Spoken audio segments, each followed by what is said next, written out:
Back in the year of 1878, the land stretched wide and hard under a sky that was more often pale with dust or bruised with storms than it was a gentle blue. Out here, on the fringes of settled territory, life was stripped down to bone and muscle, a constant wrestling match with the elements and the stubborn, untamed earth. Men worked until their hands bled and their backs ached, wrestling fences into existence, coaxing grudging life from the soil, and facing down the loneliness that settled deep in the marrow like the winter cold. Thomas Becket was one such man, built like the sturdy fence posts he drove into the prairie, weathered and quiet, his face etched with lines that spoke of sun, wind, and a grief that had carved out a hollow space inside him years ago. He ran a small ranch, isolated miles from the nearest settlement, a collection of rough-hewn buildings and dust-choked streets known, with a grim sort of humor, as Prosperity Creek. Prosperity was a fleeting notion out here, clinging to the edges of existence like a starved coyote. Thomas's ranch was barely more than a cabin and a few outbuildings, a scatter of cattle his sole company most days. He was a capable man, strong and resourceful, but beneath the stoic exterior lay a quiet despair. His wife, Mary, had died 5 years prior, taking with her not just his heart, but the future they had planned. They had dreamed of a family, of small hands helping with chores, of laughter echoing in the cabin, but Mary had been frail, and the land was unforgiving. After her death, Thomas had buried that dream alongside her, packing it away like precious, fragile things in the back of his mind, too painful to touch. The silence in the cabin was a constant, heavy presence, a reminder of what was lost and what would never be. The doctor had told him, gently but plainly, after a riding accident years before Mary, that children were not in his future. The words had fallen like stones into the well of his hope, hitting bottom with a final, echoing splash. Mary had known, of course, and her love had been steadfast, but the unspoken weight of that fact had been another burden they carried, quietly, together. Now, alone, the impossibility of a child felt like the ultimate barrenness, reflecting the emptiness within. He was a man who worked the land, sought growth, but was himself incapable of fostering new life. The irony was a cruel twist of the knife. He had built fences, cleared fields, raised cattle, all acts of creation, yet the one creation that mattered most was forever out of reach. This sterile truth had calcified around his grief, hardening him, pushing him further into himself, making the isolation less a circumstance and more a chosen state. The world beyond his fences felt increasingly alien. The westward push brought new faces, new conflicts. Rumors drifted to Prosperity Creek of the Comanche, their lands shrinking, their way of life under siege. Stories, often cruel and devoid of understanding, were told in the saloon, tales of raids, of resistance, painted always in shades of savage violence. There were whispers, too, of government camps, places where displaced tribes were held, ostensibly for their own good, but more often places of squalor and despair. Thomas usually tuned out the talk, focusing only on the practicalities of survival, the price of cattle, the forecast of the next storm. He had no quarrel with anyone, wanted only to be left alone. But then, something shifted. A circuit rider, passing through the sparsely populated area, stopped at Thomas's ranch seeking shelter from a sudden squall. Over weak coffee, the man spoke not of sermons, but of the state of things, the grim reality of the work camps. He spoke of desperation, of conditions that led people to unthinkable acts. He spoke of a particular camp, further south, notorious for its harshness, where families had been broken, and people were treated less than human. He mentioned, almost as an aside, something that snagged in the desolate corners of Thomas's mind. Women, some young, were being offered, a polite word for sold, to men who wanted wives or labor, Comanche women. The word Comanche barely registered. It was the word offered, the cold transaction, that struck him. And then a half-formed thought, born not of desire, but of a deep, aching practicality and perhaps a flicker of something he dared not name, began to take root. A woman, a helper. Someone to break the silence. The idea was raw, uncomfortable, born of a sterile need, not a tender one. It felt transactional, brutal even, like buying a workhorse. But the silence, the endless pressing silence, it was a beast that was slowly devouring him. And the knowledge that children were impossible meant the ache for connection took a different, perhaps less conventional, form. He wasn't seeking a wife in the traditional sense. He was seeking a cessation of the silence, a presence, a buffer against the encroaching emptiness. The infertility, once a source of grief, now seemed to grant a strange, distorted permission for this thought. A wife meant hopes, meant dreams of a future he couldn't build. A purchased woman from a desperate situation, that was something else. Something starker, perhaps less likely to awaken the ghosts of Mary and the lost future. He wrestled with the idea for weeks. It felt wrong, deeply wrong, to buy another human being. His conscience, quiet but persistent, pricked at him.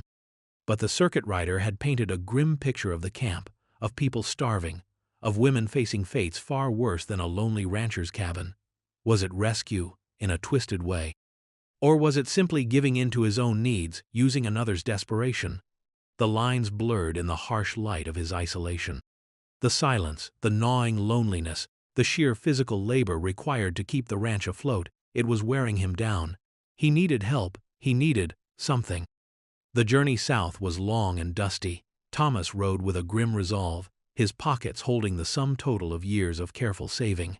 The camp was worse than the circuit rider had described. A collection of tents and lean-tos surrounded by a makeshift fence, guarded by men with bored, cruel eyes. The air hung thick with the smell of wood smoke, unwashed bodies, and despair. People moved like ghosts, their faces hollow, their eyes dulled. He found the man in charge, a greasy individual named Brody, who sat behind a rough table counting coins. Brody didn't look up when Thomas stated his purpose. He simply gestured towards a section of the camp. "Pick one. Price is fixed, no returns." Thomas walked through the designated area, his boots crunching on the dry earth. He felt a profound sense of shame, a cold knot tightening in his gut. The women stood or sat, some staring blankly, others avoiding his gaze. They were thin, their clothes ragged, their eyes holding a terrible ancient sorrow. They were not meeting his eyes, their faces masks of resignation or weariness. And then he saw her. She sat apart from the others, near the fence, her back straight despite her thinness. She was young, perhaps 20 or so. Her face, though gaunt, held a striking dignity.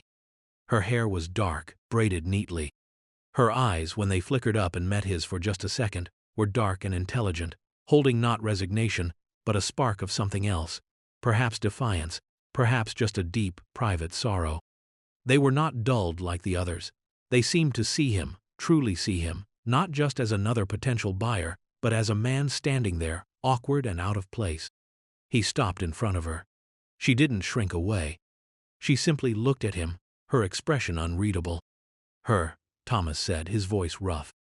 Brody grinned, a flash of yellow teeth. "Ah, Nahili, the quiet one. Thinks she's too good for everyone, might need a firm hand." Thomas ignored Brody. He looked at the girl, Nahili. Her name felt strange on his tongue, foreign. He didn't know what a firm hand meant to Brody, but he knew he didn't like the implication. He wasn't here to break anyone. He was here because he was broken. He paid the money, counted out coin by coin onto the rough table. Brody made them sign a paper, full of legal jargon Thomas barely understood, but the gist was clear: ownership. He felt the weight of the transaction settle on his shoulders, heavy and suffocating. Brody tossed a worn blanket towards Nahili. "Get your things." She had nothing. A small, bundled piece of cloth was all she carried. She rose gracefully, her movements fluid despite her apparent weakness. She didn't look at Brody, didn't look at the others. Her eyes found Thomas's just for a moment, and in them he saw a flicker of something he couldn't decipher. Fear, yes, but something else too. Resilience? Judgment? He didn't know. The ride back was silent. Nahili rode behind him on the horse, her hand light on his waist. He could feel the fragile bones through the thin fabric of her dress. He didn't try to make conversation. He didn't know what to say. He had just bought a human being. The reality of it was stark, ugly. He wasn't a slave owner. He was a rancher, a widower, a man who couldn't have children. What was he doing? When they arrived at the ranch, the cabin felt even smaller, the silence even louder, now filled with the unspoken weight of Nahili's presence. He dismounted and offered her a hand. She took it, her grip surprisingly steady. My name is Thomas, he said, the first words he'd spoken to her directly. She nodded. She didn't offer her name, though he'd heard Brody say it. He didn't press. He showed her the cabin. It was simple, clean but Spartan. His life was Spartan. He showed her the small cot in the corner. You can sleep there. There's food. He cooked a simple meal, beans and bacon. They ate in silence at the small table. Thomas watched her from the corner of his eye. She ate slowly, deliberately, not like someone starving, but like someone savoring each bite. There was a quiet strength in her, a composure that defied her circumstances. It unnerved him slightly. He had expected someone broken, weeping perhaps, or defiant in a loud, angry way. Not this quiet dignity. The first few weeks were a study in silence and observation. They moved around each other like wary animals, assessing, measuring. Thomas worked the ranch, rising before dawn, returning at dusk. Nahili stayed near the cabin. He didn't ask her to do anything at first, unsure of what was expected, or what he could expect. She seemed to understand the rhythm of the days. She cleaned the cabin without being asked, quietly and efficiently. She washed their clothes in a tub outside. She watched him.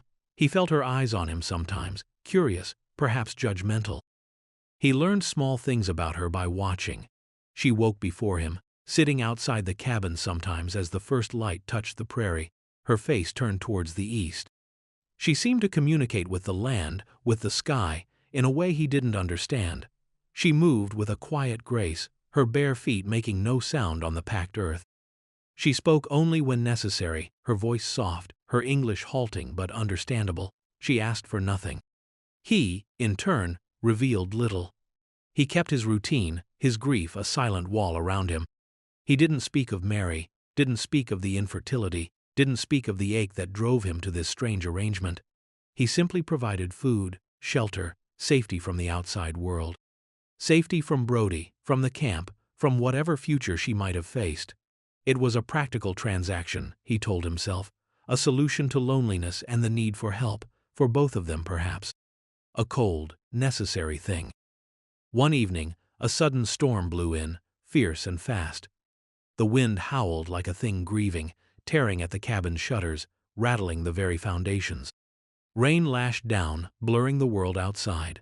Thomas was securing a loose board when he saw Nahili standing in the doorway, watching the storm, not with fear, but with a strange intensity.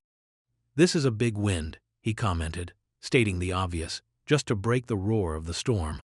She turned to him, her eyes reflecting the flickering lamplight. "The land is angry," she said simply. He paused. The land was not angry, it was weather. But the way she said it, the belief in her voice, gave him pause. It wasn't just dirt and rock and grass to her, it was alive. "Just a storm," he said, more gently than he intended. "It washes away the dust," she said, looking back out, "makes things clean again." He considered that. Maybe it did. He finished securing the board and came inside. The cabin felt small and safe amidst the fury outside. He sat by the fire, cleaning his rifle. Nahili sat on her cot, watching the fire. Were you taken?" he asked, the question coming out abruptly, surprising even himself. He hadn't intended to ask about her past. It felt invasive. She was silent for a long moment. He thought she wouldn't answer. Then, softly, she spoke. "My family, gone. Sickness. White man's sickness. The soldiers came, said I had no one. Took me to the camp." Her voice was flat, devoid of outward emotion, but the weight of the unspoken hung heavy in the air. Gone. Family. Sickness. Soldiers. Camp. A life reduced to harsh, definitive words. His own grief, the carefully buried pain of Mary's loss, stirred within him, a familiar ache. He didn't know what to say. There were no words for that kind of loss, that kind of injustice. "I am sorry," he said, the words inadequate, foolish even, against the scale of her suffering. She looked at him again, those dark, intelligent eyes. "You bought me." It wasn't an accusation, just a statement of fact. "Yes," he admitted, the shame returning. "From Brody," he said. "I know what he said," she interrupted, her voice still soft, but with an edge he hadn't heard before. "He sells people like horses." "I needed help," he said, feeling defensive, then immediately hating himself for it. It sounded weak, self-serving. "And I needed Away, she finished for him. Away from there. She looked back at the fire. It is better here. The land, it is quiet, like my home used to be. It's a lonely place, he said. Lonely is better than dying slow, she replied, her gaze fixed on the flames. That night, the silence in the cabin felt different. It was no longer just the emptiness he had grown accustomed to. It was a shared silence, filled with unspoken histories and the raw, fragile beginnings of something tentative and undefined. As the weeks turned into months, a rhythm developed between them. Nahili began to work alongside him, not because he demanded it, but because she chose to. She had an uncanny understanding of the land, of the animals. She knew where the best herbs grew, how to track, how to find water in unlikely places. She was quiet, efficient, and strong in a way that surprised him. She didn't complain about the hard work, didn't shy away from the dirt or the sun. He taught her about the cattle, about fences, about planting the small garden. She taught him, without words mostly, about patience, about observing the subtle language of the natural world. They worked side by side, the only sounds the wind, the lowing of cattle, the ring of his hammer, the soft tread of her feet. Slowly, cautiously, the wall around Thomas began to crumble. Her quiet resilience, her unspoken grief that mirrored his own in a strange way, reached something deep inside him. He saw her not as a possession, not as a Comanche woman, not even just as a helper. He saw Nahili, a person, a survivor, a quiet, dignified soul. One hot afternoon, the sun beat down relentlessly. They were mending a fence line far from the cabin. Thomas swung the hammer, sweat stinging his eyes. He stumbled, his leg cramping painfully. He swore, dropping the hammer. Nahili was instantly by his side. She didn't ask questions. She simply knelt, her fingers finding the knotted muscle in his calf. Her touch was firm, knowledgeable. She worked the cramp out with steady pressure, her brow furrowed in concentration. "Better?" she asked when she finished, her voice low. "Yes," he breathed, surprised by the relief. "Thank you." She nodded, gathering his tools. "We go back now. Sun too hot." He looked at her, at the simple care in her actions, the lack of fuss. It was the first time someone had touched him with kindness in years. The feeling was startling, unfamiliar, like coming across a hidden spring in the desert. Back at the cabin, she made a cool drink from roots she had gathered. She didn't hover, just offered it, and went back to her quiet tasks. He watched her, a new kind of awareness stirring within him. This wasn't just a transaction anymore. Somewhere along the miles of silent riding, along the weeks of shared meals and quiet work, something else had begun to grow. Dialogue became less strained, less functional. They talked about the weather, the land, the animals. He learned more about her past, snippets offered reluctantly, but offered nonetheless. Stories of her family, her tribe, their connection to the earth. He shared tentatively about his ranch, about Mary, skirting the edges of the deepest pain, but acknowledging the loss. He didn't mention the infertility. That felt too vulnerable, too shameful still. One evening, after the stars had come out, painting the vast sky with glittering patterns, they were sitting outside, enjoying the cooler air. "Your wife," Nahili said softly, breaking a long silence. "You miss her much." It wasn't a question, it was a statement, a recognition of a truth he carried openly, even in his silence. "Every day," he admitted, his voice thick. "She was everything." "It is good to miss," Nahili said. "It means they were important. My mother, my father, my sister, I miss them. Like the wind misses the trees that are cut down." It was a strange poetic way of putting it, but he understood. A missing presence, a shape that was no longer there, leaving an empty space where movement and life used to be. He looked at her, silhouetted against the night sky. He saw her grief, raw and immense, yet she carried it with such quiet strength. And he saw, perhaps for the first time, the shared burden they both carried, the loneliness that had brought them together in this unlikely way. "We are both missing things," he said, the words feeling small against the enormity of their losses. She nodded slowly. "But maybe we can find new things, not the same, but light in the dark." Light in the dark. Was that what this was? Was he, a lonely, infertile rancher who had bought a woman, finding light in the dark with a Comanche girl who had lost everything? The idea was terrifying, fragile, and held a quiet possibility he hadn't allowed himself to consider. Their connection deepened, slow and steady like a river carving a canyon. There was no grand declaration, no sudden shift. It was in the shared glance over the dinner table, the comfortable silence as they worked, the way she seemed to know what he needed before he asked. He found himself anticipating her quiet presence, looking forward to the end of the day when they would share the small cabin. He started leaving out small things for her, a ribbon he found in Prosperity Creek, a smooth stone from the creek bed, a wildflower he thought was pretty. She accepted them with a simple nod, a soft look from those dark eyes that spoke volumes. He began to see the prejudice in the nearby town more clearly now. When he went in for supplies, the storekeeper's questions felt sharper, the glances of the townsfolk harder. "Still got that Injun woman out there, Beckett?" they'd ask, their voices laced with disapproval or lewd suggestion. He felt a surge of protectiveness he hadn't expected. Nahili was not an Injun woman, she was Nahili. And she was with him. This growing connection, this tentative bond, was not lost on the outside world. A group of cattle rustlers, drifters who preyed on isolated ranches, rode through the territory. They saw Thomas's small spread, saw the smoke from his chimney, and saw opportunity. They also saw, or heard rumors of, the Comanche woman living there. Their cruel minds twisted the facts, seeing not a woman seeking refuge, but something to be exploited, something vulnerable and outside the protection of their twisted version of society's rules. The conflict arrived on a clear, hot afternoon. Thomas was out mending a distant fence when he heard the sound of horses approaching the cabin at a run. His gut clenched. Ranchers didn't ride like that unless there was trouble. He dropped his tools and sprinted back towards the cabin, his heart hammering against his ribs. He burst into the small clearing to find 3 men on horseback outside his cabin. One was dismounted, swaggering towards the door. Another was laughing, holding a rope, his eyes fixed on the cabin. The third sat on his horse, watching, a rifle slung across his lap. They were rough-looking men, their faces hard and cruel. "Hey, Beckett!" the dismounted man yelled, his voice slurred with whiskey. "Heard you got yourself a squaw. We figure she belongs to the territory, not one man. We'll take turns." Rage, cold and pure, surged through Thomas.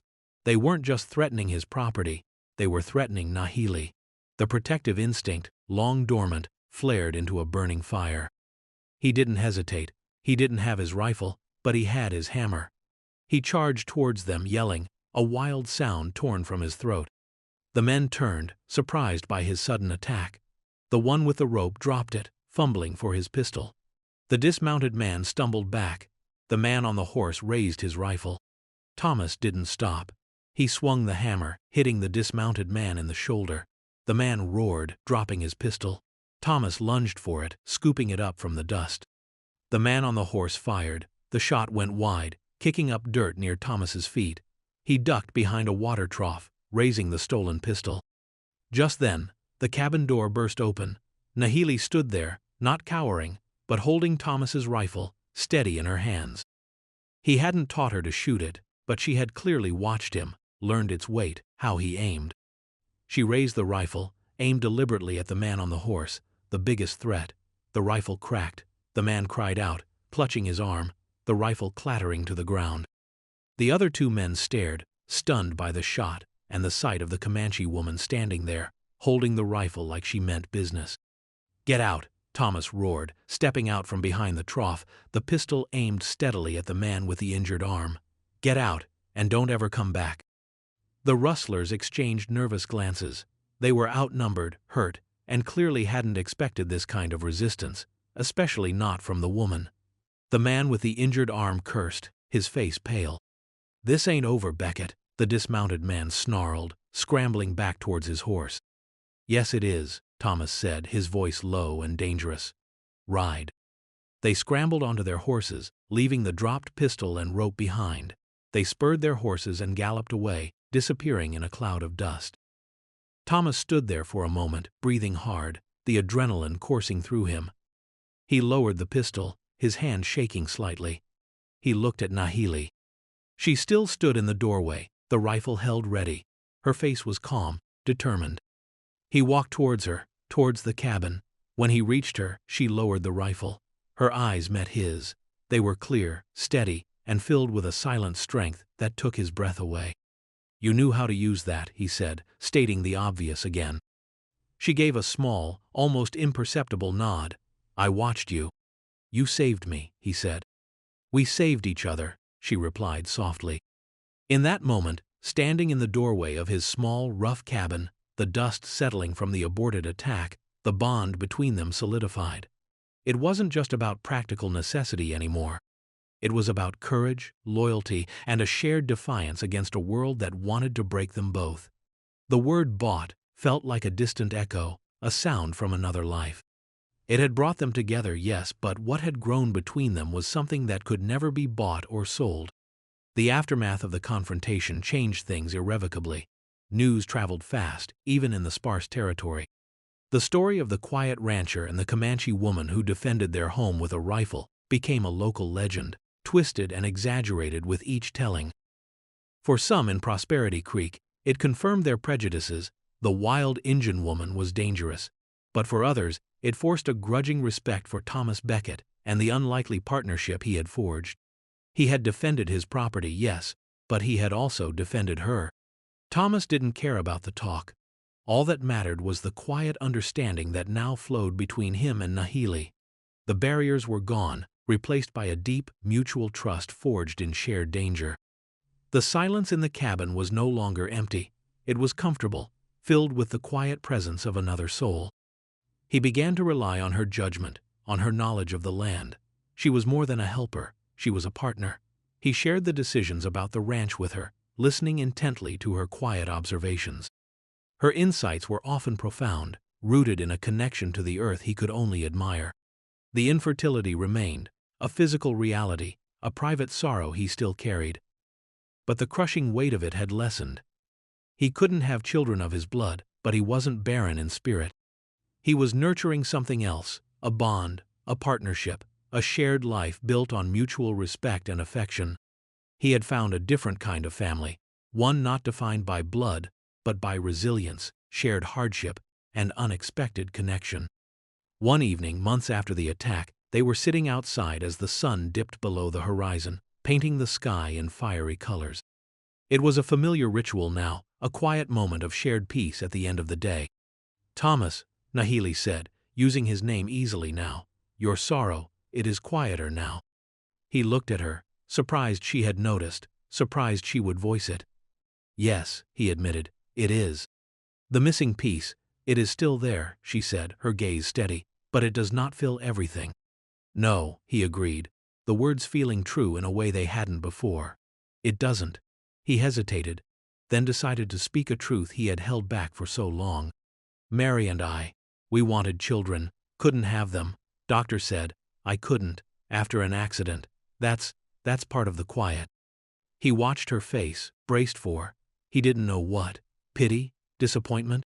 She was silent for a moment, processing his confession. Then she reached out, her fingers gently touching his arm.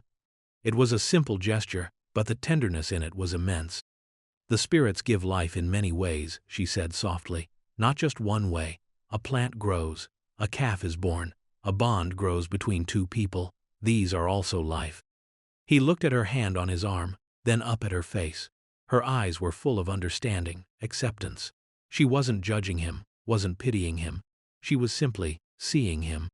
"Nahili," he said, his voice rough with emotion, I never thought I could have this quiet."